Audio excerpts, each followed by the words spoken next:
There's a crisis in youth sports today, with millions of athletes every year sustaining concussions. These brain injuries happen in all sports, but football players face the highest risk. If a concussion is mild and it is treated with rest, the brain usually heals. But many young athletes, for a variety of reasons, don't stop playing, even when they are seriously injured.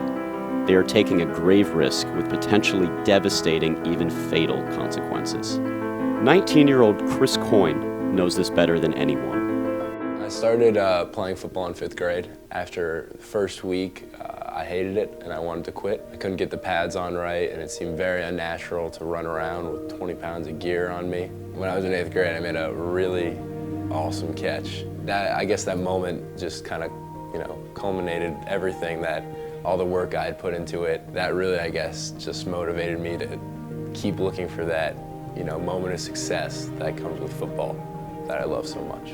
By high school, Chris was a star player, a leader on the Staples High School team in Westport, Connecticut. Strong, fast, and deeply committed to his team, Chris achieved what many players can only dream of, an invitation to play for one of the world's most prestigious colleges, Yale University. But there was a dark side to Chris's success: repeated concussions. The first happened during track, the second in the football locker room, 2 more on the football field. Like most athletes, Chris didn't understand how dangerous these injuries were and that he needed to give his brain time to heal. He continued to play football, even while his brain was injured. A recent study showed that 56% of football players hide symptoms of their concussions. The reason, Chris says, they don't want to miss even one game. To put in all that time and then get to a game and not be able to play, it wasn't an option for me personally. When I did get injured, it never even crossed my mind not to play. Playing with a concussion can, in rare cases, be fatal if a player gets a second hit, even a mild one, while the brain is still healing. Second impact injuries have killed 50 high school football players over the past decade. But far more common is post-concussion syndrome, which happens when players get repeated concussions and experience ongoing problems with their memories, their moods, and their ability to focus. Experts estimate that there are millions and millions of young people suffering from this debilitating condition. Chris Coyne is one of them.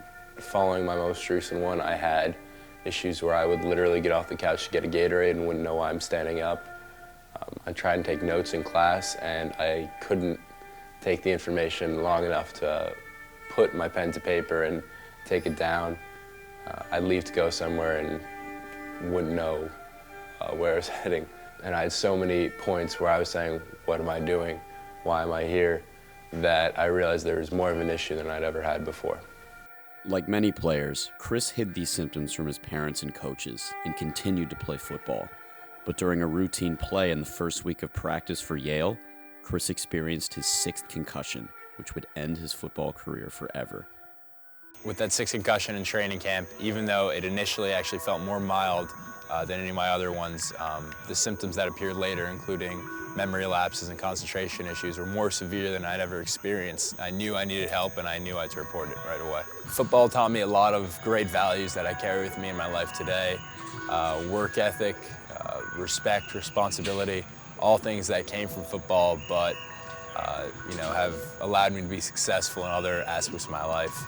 And these are things that, nothing but football could have taught me. Playing sports is great for anybody of any age. Football in particular opened so many doors for me.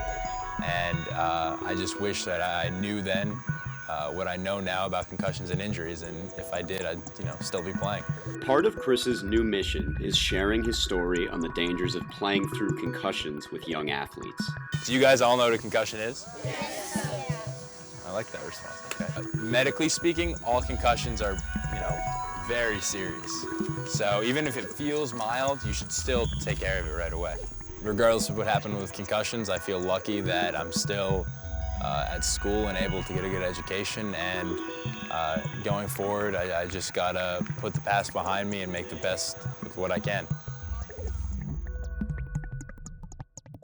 You can learn more about concussions in the October 2012 issue of Choices magazine.